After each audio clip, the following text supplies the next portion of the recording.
Correction to one of our headlines. Rupert Hamer of the Sunday Mirror is the first journalist to die while embedded with U.S. troops since the start of the Afghan war. Michelle Lang of the Calgary Herald died in December while embedded with Canadian troops. And those are some of the headlines. This is Democracy Now!, democracynow.org, the War and Peace Report. I'm Amy Goodman with Anjali Kamat. Welcome, everyone. It's been a year since Barack Obama was inaugurated as the first African-American president of this country. His election was lauded as a turning point in race relations. But there's also been a racist backlash to his victory at the polls. Right-wing militias are on the rise in several states across the country, and high rates of unemployment have further stoked anger against racial minorities and recent immigrants. There's been a surge in hate crimes, political murders, and assassination threats since Obama's election. At least 9 high-profile racially motivated murders have taken place this past year. Well, independent filmmakers Rick Rowley and Jacquie Soohen went inside the white nationalist movement to investigate the backlash. This is an excerpt of their short documentary, White Power USA, that aired in full on Al Jazeera English. The full piece is available on the Al Jazeera website and on the Big Noise Films website. It includes some disturbing language. In this shed in the middle of the Arizona desert, the White Knights of America are hosting a festival of white supremacist skinhead culture. Here and across the country, white power groups say they are energized and growing. For them, Obama's election and the economic meltdown are wake-up calls for white America and catalysts for the coming race war. They say white pride is their only defense in an insecure and changing world. America is in crisis. I'm petrified whether I'm working the next day or not, and this is all we got. This is the last thing we got to stand on, man. Charles is the lead singer for Stormtroop 16, one of the most popular bands on the Aryan skinhead circuit.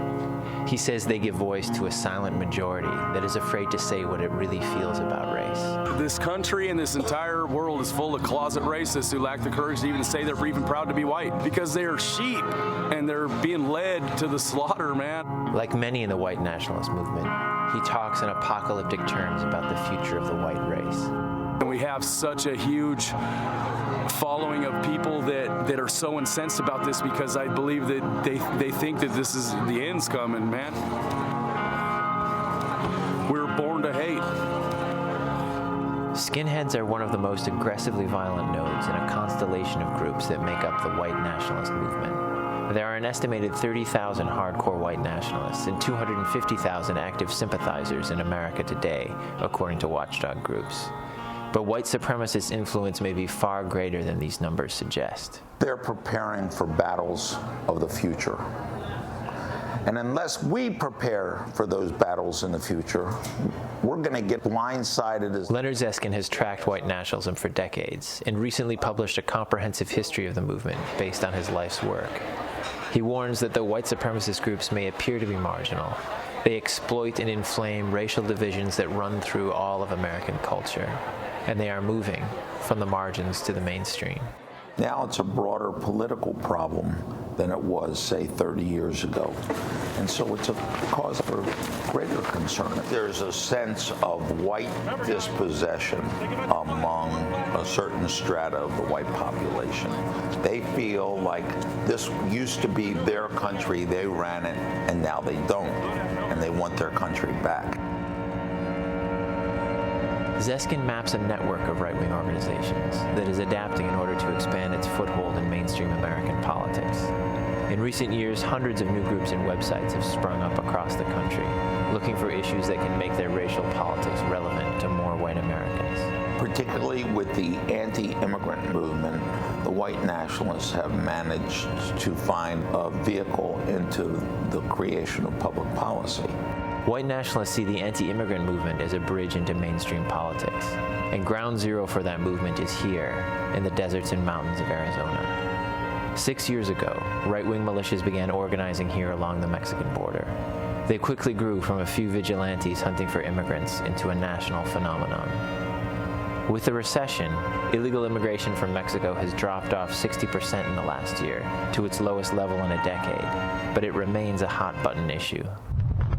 In November, one of the largest white supremacist groups in America, the National Socialist Movement, planned an anti-immigration march to the Arizona state capitol. The NSM claims to have 80 chapters across America. We met Jeff Scoop, the movement's new leader, at his hotel. Arizona's the front lines. We have a massive illegal immigration problem here in the state, so we're here to take it to the front lines. As we talked, Scoop's men began to organize the caravan that would bring them to their march. Each car was marked with the number 88. In their simple code, 8 stands for the 8th letter in the alphabet. 88, or HH, means Heil Hitler. America was founded by white men, settled by white men, and this was founded as a white nation. So we've got our nation to lose. They call us the fringe. They say it's a fringe movement, but I think what we're saying is very mainstream. We're standing up for the American people, and there's nothing fringe about that. The membership is really spiked, especially in the past few years. It's more mainstream now than ever before in our history. And this is our blood banner. This flag is flown everywhere in the United States. Clifford Harrington was the chairman of the National Socialist movement before they tried to go mainstream, when they still wore Nazi uniforms. You want to get a shot of my ribbons? Tell me about them. Vietnam, 68-69. U.S. Army, 66-76. Vietnam, Germany, Japan, and Korea. NSM since 1974. As we approached the state capitol, he started to lead a chant. No niggers! No Jews! The Mexicans must go too! Younger members of the leadership quickly silenced him and chose a theme better suited to a mainstream audience.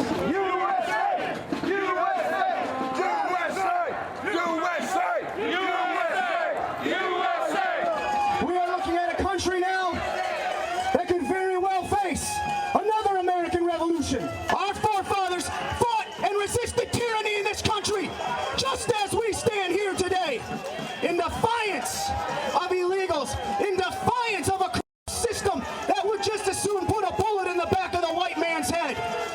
We stand here in defiance of tyranny like George Washington did, like Ben Franklin did, our forefathers. This is America, our country.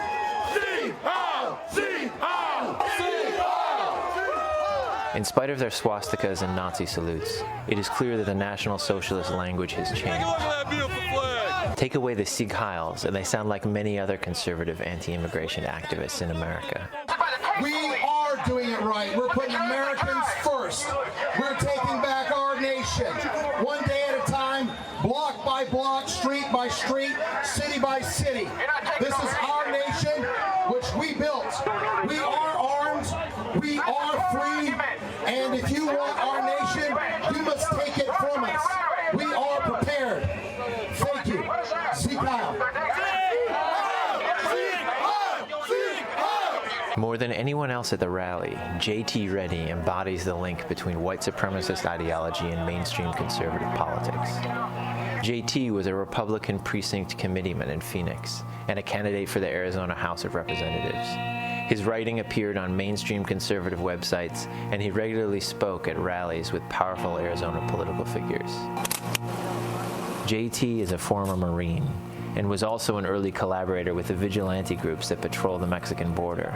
They call themselves Minutemen, after the citizens' militias of the American Revolution. Here Reddy is in 2004 with Chris Simcox, the founder of the Minuteman Civil Defense Corps.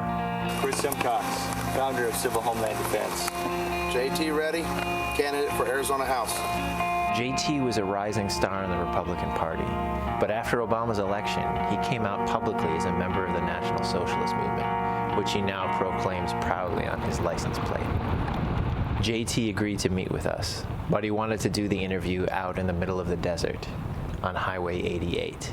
What I'm fighting for primarily at this point is the survival of the white race. J.T. says that white Americans have been dispossessed and sees America teetering on the edge of a crisis in which their very survival is at stake. Any event which sparks this off, it could be during an election time, it could be the assassination of a prominent leader on either side, things could erupt. Now within the white movement, we call it RHOA, racial holy war. And I do believe in a racial holy war, and I believe that we are already fighting that, except that our side hasn't even begun to fight back yet. So we're trying to awaken our people for survival. J.T. Reddy from the National Socialist Movement and a former Republican candidate for the Arizona House of Representatives. An excerpt of White Power USA, which we will continue after break. This is Democracy Now!, democracynow.org, The War and Peace Report. Back in a minute.